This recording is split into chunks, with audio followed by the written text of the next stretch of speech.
বাবার মাধ্যমে মায়ের রেহেমের মধ্যে নিয়া মায়ের রেহেমের মধ্যে 9 মাস 10 মাস রাখলাম। মায়ের পেটের মধ্যেই তোমাদেরকে আমি জীবন দান করলাম। আবার এই মায়ের গর্ভ থেকে জিন্দা দুনিয়াতে পাঠাইলাম। আবার বহু সন্তান মায়ের গর্ভ থেকে মরও আসে কিনা? আমি আল্লাহ তোমাদেরকে জীবন দান করলাম। এই দুনিয়াতে তোমরা কিছুদিন থাকবা, জওয়ানি জীবন কাটাইবা, শিশুকাল কাটাইবা, বিয়া শাদী করবা, চাকরি করবা, কামাই রোজগার করবা, কৃষি কাজ করবা, বাড়ি গাড়ি করবা, দেশ বিদেশ করবা। তোমরা বিয়া শাদী করবা, সন্তানের বাবা হইবা, এরপরে দাদা হইবা, নানা হইবা। কি হইবা? দাদা হওয়া মানে আপনার সময় গনিয়ে গেছে, শ্বশুর হওয়া মানি সময় গনিয়ে গেছে, বাবা হওয়া মানি সময় গমিয়ে গেছে, নানা হওয়া মানি আপনার দুনিয়ার জিন্দগি শেষ হয়ে গেছে। কথা ঠিক কিনা? এরপরে আমি আল্লাহ এই কিছুদিন রাখার পর সুম্মা ইউমিতুকুম, এই দুনিয়াতে আবার তোমরা মৃত্যুবরণ করবে। তোমাদের মৃত্যু আমি আল্লাহ দান করবো। এখানেই তোমরা বাঁচবা, এখানেই আবার মরবা। এবার যাইবা কই? দুনিয়াতে এক জায়গায় ধরে দিলে আরেক বাড়িতে যাও। বাপের বাড়ির জায়গা না পেলে শ্বশুর বাড়ির যে গজ্জামাই থাকো, বন্ধুর বাড়িতে যাও, হাজীগঞ্জে যাও, চাঁদপুরে যাও, ঢাকাতে যাও, কবিলাতে যাও, বিভিন্ন জায়গায় যে বাসা বাড়ি করিয়া জায়গা কিনা বাড়ি করিয়া বাস করো। কিন্তু দুনিয়াতে আমি আল্লাহ পাঠাইলাম, কিছুদিন কাটাইলা, এরপরে আবার এখানেই মরবা। এইবার সুম্মা ইউহয়িকুম, মরার পরে কিছুদিন কবরে থাকবা, এরপরে আবার আমি আল্লাহ জিন্দা করব। সুবহানাল্লাহ কর না? আবার তোমাদেরকে জীবিত করব। এইবার যাইবা কই? এইবার যাইবা কই? সুম্মা ইলাইহি তুরজাউন, এবার আর যাওয়ার কোনো রাস্তা নাই, যাওয়ার কোনো রাস্তা নাই নাই নাই। এবার তোমরা সবাই আমি আল্লাহর দরবারে আসা লাগবে। আমি আল্লাহর কাছে আসা ছাড়া তোমাদের আর যাওয়ার কোনো রাস্তা নাই। একটু চিল্লিয়ে বলেন না সুবহানাল্লাহ। আল্লাহর কাছে যাওয়া লাগবে কিনা? আরো জোরে বলেন, যাওয়া লাগবে কিনা? খালি হাতে যাবেন না ঈমান নিয়ে যাবেন? আমল নিয়ে যাবেন? নেক আমল না বদ আমল? জোরে বলেন কোন আমল? নেক আমল। তাহলে এই মরলে তো নেক আমল করতে পারবেন না, মরার পরে ঈমান অর্জন করতে পারবেন না। এখানেই ঈমানদার হওয়া লাগবে, এখানেই মুসলমান হওয়া লাগবে, এখানেই নেক আমল করা লাগবে। আর এই দুনিয়ার জিন্দেগির মধ্যে গুনাহ থেকে নিজকে বাঁচিয়ে রাখা লাগবে। একটু আওয়াজ দিয়া বলেন না আলহামদুলিল্লাহ। আল্লাহ তৌফিক দেন, সবাই কোন আমিন।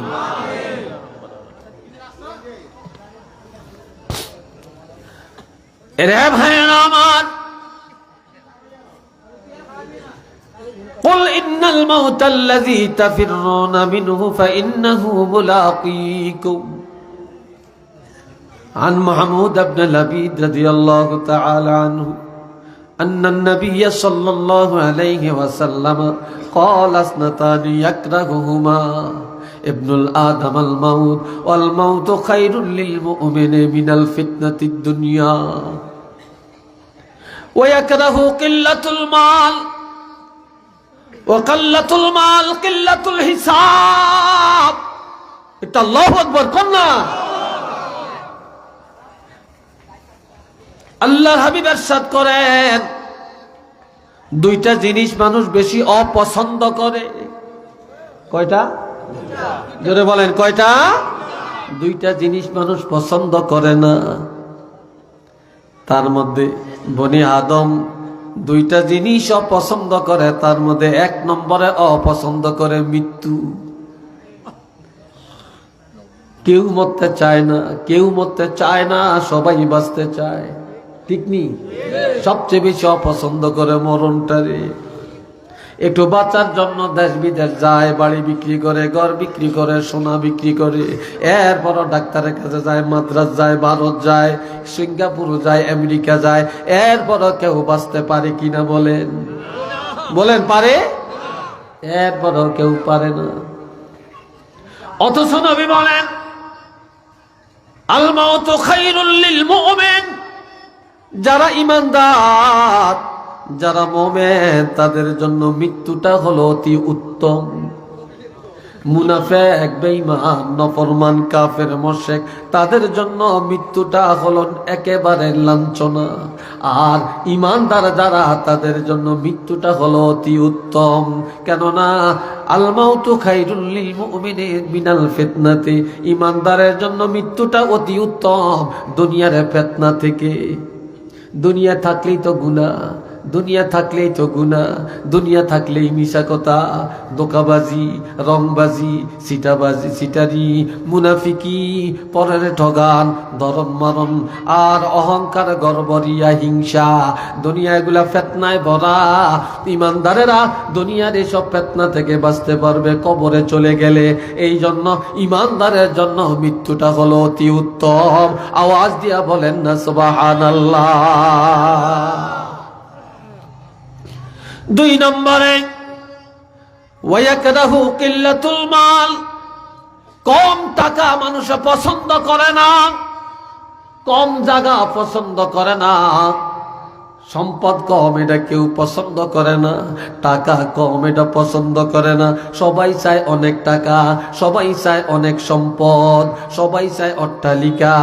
কিন্তু আমার রাসূল বলেন কিল্লাতুল মাল কিল্লাতুল হিসাব, যে কম টাকা কম সম্পদ, কিয়ামতের ময়দানে হিসাবও কম। কিয়ামতের ময়দানে কি হিসাবও কম। আর যার সম্পদ বেশি তার হিসাবও বেশি, ঠিক কিনা? অথচ এই দুইটাকে মানুষ অপছন্দ করে। আর এই দুইটার কথাই রাসূল ভেঙ্গে পড়লেন, যার জন্য আমার ভাইরা রে, হযরত ওসমান গনি রাদিয়াল্লাহু ফিল জান্নাহ, আল্লাহর রাসূলের জবান মোবারকে বললেন হযরত ওসমান গনি রাদিয়াল্লাহু জান্নাতে যাবে। আরো আস্তে কর, নবী নিজে বলছেন এর জান্নাতি। এরপর তিনি যখন কোন কবরের কাছে দিয়া যান, হযরত ওসমান গনি রাদিয়াল্লাহু কানতে কানতে অস্থির হয়ে যান। সাহাবীরা বলে হুজুর আপনি তো জান্নাতি, আল্লাহর হাবিব বলেছেন আপনি জান্নাতে যাবেন, এরপরেও আপনি কবর দেখলে এইভাবে কান্নাকাটি করেন কেন? কি কারণে আপনি কাঁদেন? হযরত ওসমান গনি রাদিয়াল্লাহু কেঁদে কেঁদে বলেন আল কবরু আউয়ালু মানজিলিম মিন মানাজিলিল আখিরাহ, আখিরাতের যতগুলা গেট, যতগুলা দরজা, যতগুলা ঘাটি, কবর হলো প্রথম ঘাটি, প্রথম গেট। এই প্রথম গেটের মধ্যে যেই লোকটা নাজাত পাওয়া যাবে, সব জায়গায় নাজাত পাওয়া যাবে, আর কোথাও ধরা খাবে না, খাবে না। আর যে লোকটা কবর প্রথম গেটের মধ্যে ধরা খায়া যাবে, এই লোকটা আর কোন গেটের মধ্যে নাজাত পাবে না। একটু চিল্লে বলেন না সুবহানাল্লাহ। আমার আল্লাহ বলছেন আল্লাযীনা কাযযাবু বিআয়াতিনা ওয়াস্তাকবারু আনহা লা তুফাত্তাহু লাহুম আবওয়াবুস সামাই ওয়ালা ইয়াদখুলুনাল জান্নাতা হাত্তা ইয়ালিজাল জামালু ফি সাম্মিল খিয়াম। সবাই একটু জিকির করেন লা ইলাহা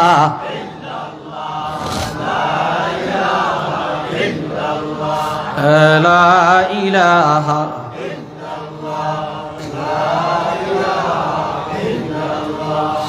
লা ইলাহা ইল্লাল্লাহ লা ইলাহা ইল্লাল্লাহু মুহাম্মাদুর রাসূলুল্লাহ सल्लल्लाहु अलैहि वसल्लम, आए खुशा चश्मे के आगर यानी यूस, आए खुशा चश्मे के आगर यानी यूस, वाए हुमायूं दिल के आगर यानी यूस। আল্লামা জালালউদ্দিন রুমি বলেন, এই দুনিয়া তামাশা করার জন্য না, এই দুনিয়া কান্নার জন্য। এই দুনিয়াটা কি? জোরে কোন? এই দুনিয়া কান্নার জন্য। যারা কবরের চিন্তায় চোখের পানি ফালেয়া কান্দে, আখিরাতের চিন্তা করে চোখের পানি ফালেয়া কান্নাকাটি করে। যে লোকটা নামাজের পরে আল্লাহর দরবারে মুনাজাত দিয়া গুনাহ মাফ চায়, যে লোকটা গভীর রাত সবাইকে ঘুমের ঘরে রেখে একা একা ঘুম থেকে জেগে ওযু করিয়া অন্ধকার রাত আল্লাহর দরবারে সিজদায় যায় আর চোখের পানি ছেড়ে আল্লাহর দরবারে কান্দে, এমন মানুষগুলা যখন অন্ধকার কবরে যাবে, এমন মানুষগুলা যখন কবরে যাবে, তখন তাদের চোখ আর কানবে না, আর কান্না করা লাগবে না, লাগবে না, লাগবে না, লাগবে না।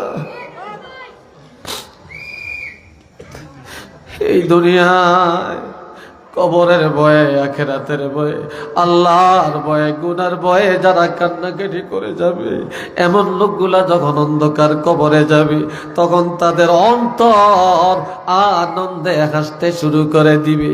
দুনিয়ায় যারা আনন্দ করবে, কবরে গেলে কান্নার সীমা নাই, আর দুনিয়ায় যারা কান্নাকাটি করবে, কবরে গেলে তাদের আনন্দের সীমা নাই।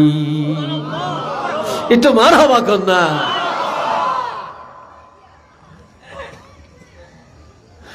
বাবাজিরা রে আমার, দুনিয়াতে যদি জিজ্ঞাসা করে বাড়িটা কার, কয় আমার। এই দালানটা কার, বলে আমার। বাগান কার, বলে আমার। কয় দিঘিটা কার, কয় আমার। কয় এই যে খোদাই বিলের এত বড় বিল, এটার এতটার মালিককে, কয়টা সাইডে নিয়ে আমার। এই মার্কেট কার, বলে আমার। কিন্তু কবি বলেন, চন্দ গুই বাগমম বস্তানমান, চন্দ গুই বাগমম বস্তানমান, ইনা গুই গর গরস্তানমান। মানুষ এত বোকামি কেন করে? এত বোকামি কেন করে? মানুষ কেন আমার আমার আমার আমার করে? এগুলা তো আমার না, এগুলা সব কার? জোরে বলেন কার? সব কিছুর মালিক কে? কুলিল্লাহুম্মা মালিকাল মুলক, সব কিছুর মালিক আল্লাহ। জোরে বলেন কে? আমরা কয়দিন হরি দিই, কয় মানুষ যে আমার কাকা সেলিগুন কারকা আমার জ্ঞানাতি জ্ঞানাতি, ঠিক আছে এটা বলবেন। কয় আমার আমার করিয়া এই যেগুলো আমার বলে, এদের পিছনে জিন্দিগি শেষ করলা, অথচ যে প্রকৃত মালিক সেইটার জন্য তো জিন্দিগি শেষ করো না। কথা ঠিক কিনা? মানুষ কি বোকামি করে? চন্দ গোই বাগামাম বস্তানমান, ইনা গোই গর গরস্তানমান। মানুষ এই কথা কেন বলে না? এই ঘর আমার না, এই বাড়ি আমার না, এই দালান আমার না, এই টাকা আমার না, এই সম্পদ আমার না। আমার হলো একটা জায়গা, সেটা হলো যেই কবরে আমার বাবা, যেই কবরে আমার মা, যে কবরে আমার দাদা, যে কবরে নানা, যে কবরে পূর্বপুরুষ, যে কবরে আমার ওস্তাদেরা, যে কবরে আমার পিসাবেরা, যে কবরে দুনিয়ার নবীরা, যে কবরে সাহাবীরা, যে কবরে ওলি আল্লাহরা। কাজেই আমিও এই কবরের মালিক। কবর ছাড়া আমার ভাগ্যের কিছু নাই। যারা নিজের সম্পদ কবর মনে করে, তারাই ওলি আল্লাহ হইয়া কবরে যাইতে পারে, তারাই কবরে যেতে পারে। আর যারা আমার আমার করে শুধু এর পিছনেই দৌড়ায়, তারা কখনো আমল লইয়া আর ঈমান লইয়া কবরে যেতে পারে না। এরা বলল না আমার শুধু এটাই না, কাজ গাওয়া আজ গাওয়া সাত কব সগিয়া করে দে, আজ গাওয়া সাত কব সগিয়া করে দে, আজ গরে শাহ এক আওয়াজ না আমদি। এটা আল্লাহু আকবার কর না, আর একটু জোরে কর না, আল্লাহু আকবার। আমগো দেশে যুবকেরা কয় আমরা আরো বড় হইয়াম আর বুড়া হইয়াম, বিয়া শাদী করিয়াম, ছেলে মেয়ে হবে, দাদা নানা হইয়াম, এরপরে মসজিদ ধরিয়াম, এরপরে দাঁড়ি রাখিয়াম, এরপরে টুপি মাথার দিয়াম, এরপরে গাঞ্জা খাওয়ান ছাড়িয়াম, মদ খাওয়ান ছাড়িয়াম, শয়তানি বদরামি সব ছাড়িয়া একেবারে পাক্কা দরবেশ হইয়া যাইয়াম। ও যুবকরা, তোমার কি সুযোগটা আছে? জোরে বলেন আছে? এই জন্য কবি বলেন, আজ গাওয়া সাত কাবসু গিয়া করে দে, আজ গরে সা এক আওয়াজ না আমদে। ও যুবক, নজর করে দেখো কত জোয়ানেরা তোমাদের মতো কবরে ঘুমাই রে, কত জোয়ান কবরে ঘুমায়। আবার তাকে দেখো কত 80 বছর, 90 বছর, 100 বছরের বুড়াও দুনিয়াতে আল্লাহ বাঁচাইয়া রাখছে। এই তারা কথা কই কিলে আপনি করে কি আইছে? বুড়া বলছে এত কথা কই না।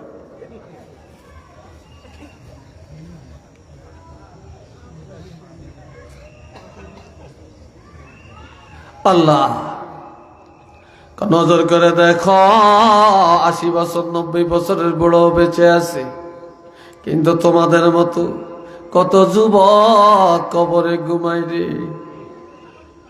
যেই যুবকের জামা কাপড়ের ইস্তারি দাগ ভাঙতে দেয় না, ধুলাবালি লাগতে দেয় না, কত সাবান লাগাইছে, কত আলিশান করে চুল রাখছে, কত মোস কাটছে, কত হাই পাই চলছে, কত টাইটুই লাগাইছে, ওই যুবকের কবরে যায়া দেখো তার কবরের মধ্যে দুলপাকা ছুটে গেছে। কত গরুয়ে ঘাস খায়, কত ছাগলে খায়, কত কুকুর শুয়ে ঘুমায়, কত বিড়াল ঘুমায়, কত বানর বাসা বেঁধে থাকে। ওই জোয়ানের আওয়াজ গেল কই, বাহাদুরি গেল কই, শক্তি গেল কই? গরু ছাগল গুলা, কুকুর আর বিড়াল তাড়াইবার ক্ষমতাও তার কাছে নাই। এই ক্ষমতা তো নাই, তার কবরের কাছে যায় দেখো একটা আওয়াজও নাই। কথা ঠিক কিনা? যাইয়া দেখো একটা আওয়াজও সেখানে নাই। এরপরে বলছেন, বেরোদার বেশে গরস্তা নজর কুন, বেরোদার বেশে গরস্তা নজর কুন, হার গাজানা শানে দিশা 100 খুন। দুনিয়াতে এতিমখানা চিনিনি আপনারা? এতিমখানা কত এতিমখানা বাংলাদেশও আছে, আছে না? এতিমেরা লেখাপড়া করে, খাওয়া দাওয়া করে, এতিমখানায় কত জাকাত দেয়, কত চাইলের বস্তা দেয়, কত এতিমেরে জামা কিনে দেয়, কত এতিম ঘর করিয়া দেয়, কত এতিম কানলে চোখের পানি মুচ্ছা দেয়, আছে কিনা? কিন্তু এটা তো এতিমখানা, ঠিক আছে, এর চেয়ে বড় এতিমখানা একটা আছে, তোরা একটু ওই এতিমখানা যা, এতিমকে খবর ল। এটা কোনটা? এটা কবরস্থান। এটা আল্লাহু আকবার কন্যা রে ভাই। এটা কোনটা? তোমার বাড়ির পূর্ব দিকে, তোমার বাড়ির দক্ষিণ দিকে, তোমার বাড়ির গাটার আগে, তোমার বাড়ির পুষ্কুনির পাড়ে, তোমার বাড়ির গাটলার কিনারে, মসজিদের পিছনে যেই গোরস্থান, ওই কবরের কাছে যাও। যারাই কবরে শুইয়া ঘুমায় তারাও একদিন এই দুনিয়ার মালিক ছিল, এই বাড়ি ঘরের মালিক ছিল, এই সম্পদের মালিক ছিল। তারাও দুনিয়ায় কত হাসি তামাশা করেছে। আজ তাদের কবরের কাছে যে দেখো তারা কিভাবে ঘুমায় রে। কাজেই এতিমদের খবর লও। ওই দুনিয়ার এতিমেরা যতই বিপদে পড়ে, কত মানুষ বুকে জড়ে আনে, চোখের পানি মুছে দেয়, কত খাওয়া দাওয়ার আয়োজন করে, কিন্তু কবরের এতিমেরা যখন কবরে চলে যায় রে, বিপদে পড়িয়া যত কাঁদবে রে। ওই কবরের এতিমেরা যত কান্নাকাটি করবে, দুনিয়ায় কেউ তাদের ডাকে সাড়া দিবে না, কেউ দিবে না। এমনকি তাদের কান্নার আওয়াজও কারো কানে আসবে না। কাজে একদিন তোমরা সে এতিমখানায় যাইবা, বিপদে পড়িয়া কানবা, কবরের পাশে দিয়া কত আপনজন আসা যাওয়া করবে, কত ভাই বন্ধু যাবে রে, কিন্তু তোমার ডাকা কেউ সাড়া দিবে না রে। সেদিন কাঁদতে পারবা, তোমার কান্নার শেষ নাই, থামাইবার মতো কেউ নাই। একটু চিল্লিয়া বলেন না সুবহানাল্লাহ।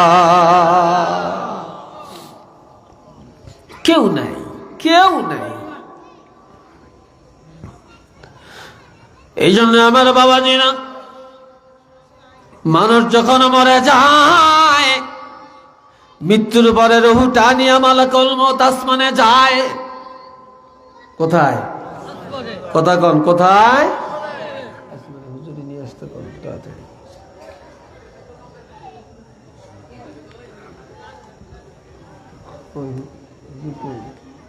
নয়টা আসার কথা কন। আল্লাহ হুজুরকে নিয়ে আসে। মোহাব্বত পড়েন আল্লাহুম্মা সাল্লি আলা সাইয়্যিদিনা মাওলানা মুহাম্মদ ওয়া আলা আলি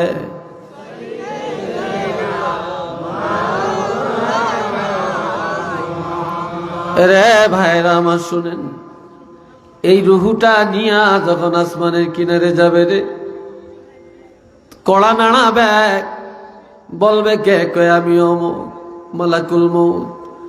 ওই বাজনা কাল চাঁদপুর একটা লোক মারা গেছে, তার রুহ নিয়ে আসছি।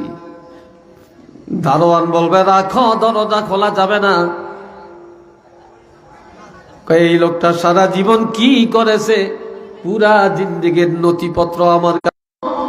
আমার আল্লাহ অর্ডার দিয়েছেন, এ লোকটা নেককার, এ লোকটা ইমানদার, এ লোকটা আল্লাহর পরহেজগার বান্দা। আল্লাহ অর্ডার দিয়েছেন, এর রূহ নিয়ে আসমানের কাছে আসলে আমি যেন দরজা খুলে দেই। তখন দরজা খুলে দেওয়া হবে। এইভাবে 7 আসমানের দরজা খুলে যাবে। এরপরে জান্নাতের কিনারে রুহুটা নিয়ে যাবে, জান্নাতের দরজা খুলে যাবে, জান্নাতের মধ্যে নিয়ে তার ঠিকানাটা দেখাবে।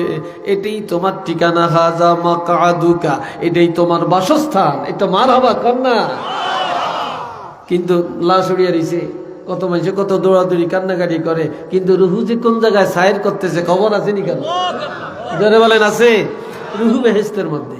এই বেহেশতটা দেখায়া আবার যেই দরজা দিয়ে রুহুটা নিয়ে গেছে, আবার পুনরায় রুহুটা বের করে নিয়ে আসবে। জান্নাতের দরজায় এমন একটা টেবিল আছে, টেবিলের মধ্যে একটা বালাম খাতা আছে। ওই বালাম খাতাটা খুলিয়া এই পর্যন্ত কতজন আসছে জান্নাতি, এই বাবা হযরত আজরাইল আলাইহিস সালাম এই লোকটার নাম্বার দিয়া ওই জান্নাতের বালামের মধ্যে নামটা উঠাইয়া দিবে। কিয়ামতের ময়দানে এই বালাম কার রুহু মৃত্যুর পরে এই জান্নাতি বালামের মধ্যে কার নাম উঠছে, এই বালামটা দেখা কিয়ামতের ময়দানে হিসাব করা হবে। তো যখন আল্লাহু আকবার। এবার রুহুটা নিয়ে আবার লাশের কাছে আইসা এই রুহুটা ছাড়িয়ে দিয়া মালাকুল মউত যাইব গিয়া। এবার রুহুটা কি করব? ঘরের চারিদিক দিয়া, লাশের চারিদিক দিয়া তওয়াব করবে। লাশ যখন বাইর করবে চারিদিক দিয়া তওয়াব করবে। যখন গোসল দিবে রুহটা চারিদিক দিয়া তওয়াব করবে। তওয়াব মানে ঘুরবে। যখন জানাজা পড়বে রুহটা ঘুরিয়া ঘুরিয়া দেখবে এই দেশের কারা কারা জানাজায় শরীক হইছে। এরপরে এই লাশটা নিয়ে যখন কবরে যাবে রুহটা পিছে রওনা করবে। সব লাশটা কবরে রাখবে, এরপরে সব চলে যাবে। এই রুহটাও কবরে যাবে, আবার মাটি দিয়া সব বাড়ি ঘরে চলে যাবে রে। এই রুহটা আল্লাহর নির্দেশে আবার এই দেহের ভিতরে ঢুকাইয়া দেওয়া হবে। এই রুহের উপরেই তাকে প্রশ্ন করা হবে। আওয়াজ দিয়া বলেন না সুবহানাল্লাহ। আর একজন আল্লাহর বান্দা মারা গেছে, রুহটা নিয়ে আসমানে গেছে। ফেরেশতা বলবে না না, দরজা খোলা যাবে না, যাবে না, যাবে না। এই লোক নাফরমান, এই লোক বেনামাজি, এই লোকটা আল্লাহর সাথে নাফরমানি করছে, এই লোকটা কুফরি করছে, শিরকি করছে, এই লোকটা মন গড়া চলছে, মানুষের উপর জুলুম করছে, এই লোকটা মন গড়া চলছে, এই লোকটার জিন্দেগি ভালো হয় না। কাজী আল্লাহ বলেছেন এই লোকটা যখনই আসলে যেন দরজা না খুলি। মসজিদে আজান হইছে, বাড়িতেও নামাজ পড়ে না, মসজিদেও যায় না। সে এত অবহেলা ছিল, এত অবজ্ঞতার ছিল, তার জন্য দরজা খোলা যাবে না। তখন আবার এই রুহুনিয়া মালাকুল মউত আবার জমিনে চলে আসবে। এবার জমিনের দরজা আছে, জমিনের দরজা খুলে যাবে। কাহা আমি অপেক্ষায় আছি, এমন না পাপি, এমন না সিটার, এমন না বদমাইশের এই রুহুনিয়া আসলে আমি যেন দরজা খুললা দিই। তখন জমিনের দরজা খুললা যাইব। এরপরে সিজ্জিনের মধ্যে, জাহান্নামের মধ্যে রুহুটা নিয়ে যাইব, জাহান্নামের দরজা খুলে যাইব। এইবার জাহান্নামে ঢুকিয়া মালাকুল মউত হযরত আজরাইল আলাইহিস সালাম জাহান্নামে যায়া তার রুহুটা দেখাইব, এটা তোমার ঠিকানা, এই জাহান্নাম তোমার ঠিকানা। একটু নাউজুবিল্লাহ কন না রে ভাই, এই জাহান্নাম তোমার ঠিকানা। আমরা জানাজা পড়ি, আমরা বেকি বিসমিল্লাহে ও আলা মিল্লাতে রাসূলিল্লাহ কই, আমরা বেকি মিনহা খালাকনাকুম কইয়া কই, আমরা বেকি দোয়া হড়াই আর গরু খাবাই, কিন্তু আসলে এটা ঠিকানা কোথায় খবরই তো নাই। কি কথা ঠিক কিনা বলেন? খবরই তো নাই। আল্লাহ আবার এই জাহান্নাম দেখায়া আস্তে আস্তে আইনা বাইর করে দিব। আইনা এবার দেখো লাশ সেই গরম। এবার লাশের কাছে রুহুটা ছেড়া দেয়া চলে যাবে। আবার এই রুহুটা তওয়াব করতে থাকবে আর কাঁদতে থাকবে আর করবে, মানুষ তার জন্য এত মায়া করে কেন, মানুষ তার জন্য কান্দে কেন, আহা মানুষ তার জানাজা পড়ে কেন, এই লাশটা ধরিয়ে রাখছে কেন, তাড়াতাড়ি কবর দেয় না কেন, তারে মাটি দেয় না কেন। এটা জাহান্নামের কীট, এটা জাহান্নামের কীট, তাড়াতাড়ি জাহান্নামে পাঠিয়ে দেয় না কেন। মানুষ যদি জানতো তার ঠিকানা কত খারাপ, তার ঠিকানা জাহান্নাম, কেউই তার জন্য চোখের পানি বালিয়া কান্ত না রে, কবরও করতো না, ডরে ভয়ে কেউ তারে কবরে ওলামাইতো না। কথা ঠিক কিনা? এই জন্য আমার আল্লাহ বলেন আল্লাযীনা কাযযাবু বিআয়াতিনা ওয়াস্তাকবারু আনহা লা তুফাত্তাহু লাহুম আবওয়াবুস সামা।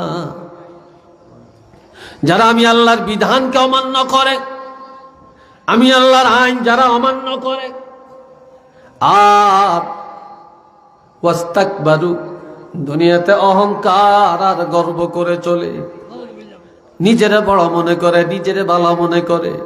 আবার কিছু কিছু মানুষ আছে সমাজের মধ্যে, আলেম করে দেখলে যেন কলজাটা ফাইটা যায়, আসেনি কোন? নামাজি দেখলে, দরবেশ দেখলে যেন কলজা ফাইটা যায়। হক কথা যেইতে কয় এইটারে কেউ দেখতে পারে না, উচিত কথা যে বলে সে বালা না। কথা ঠিক কিনা? অথচ আলেমরা কারো মাথায় বাড়ি দেয় না, আলেমরা কারো আইল কাটে না, আলেমরা সুদ খায় না, আলেমরা ঘুষ খায় না, আলেমরা মিথ্যা বলে না, আলেমগো মা বাপ কোনোদিন বৃদ্ধাশ্রমে যায় না, আলেমরা সাধ্য মতো মানুষের উপকার করে। ওয়া ইজা খাতাবাহুমুল জাহিলুনা ক্বালু সালামা। আলেম করে জাহেলেরা গালমন্দ করে, আলেমদের সমালোচনা করে। আলেমরা কোনোদিনই গালি দেয় না, গালি দেয় না, গালি শূন্য মাথা নিচু করিয়া রাখে। আর আলেমরা যখনই দোয়া করে, এই পৃথিবীর সকলের জন্য আলেমরা হেদায়েতের দোয়া করে। কথা ঠিক কিনা ভাই? আলেমরা দোয়া করে, শান্তির দোয়া করে।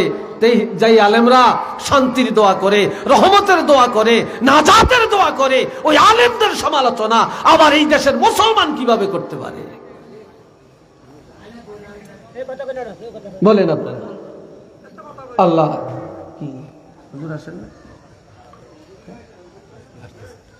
টাইম তো টাইমে, আমার টাইম দিল 9টা। আল্লাহ আল্লাহ ভাই মোহাব্বতে সবাই বলেন সাল্লাল্লাহু আলা মুহাম্মদ সাল্লাল্লাহু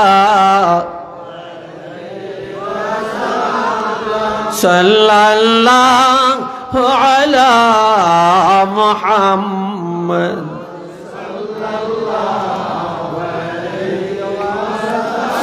এই আপনারা উঠছেন কেন? আপনারা হাইটেন না, কথা শুনেন। এরপরে আল্লাহ বলেন ওয়ালা ইয়াদখুলুনাল জান্নাতা, এই মিথ্যাবাদী আর অহংকারীরা জান্নাতেও যাবে না, যাবে না। হাত্তা ইয়ালিজাল জামালু ফি সাম্মিল খিয়াত, এটা দ্রুতগামী ওট অথবা একটা ঘোড়া একটা সুইর ছিদ্র দিয়া যাওয়া যেমন সম্ভব না, আর একটা মিথ্যাবাদী আর অহংকারী কোনো দিন আল্লাহ জান্নাতে যাওয়া সম্ভব না। সুইর ছিদ্র দিয়া ওট যাইতে পারবে?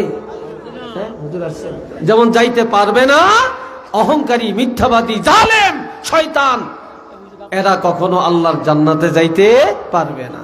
তাই কাজী আসুন আমরা সবাই এই কবরের শিক্ষা, মওতের শিক্ষাটা গ্রহণ করি, অহংকার, গর্ব, রিয়া, হিংসা ত্যাগ করে আর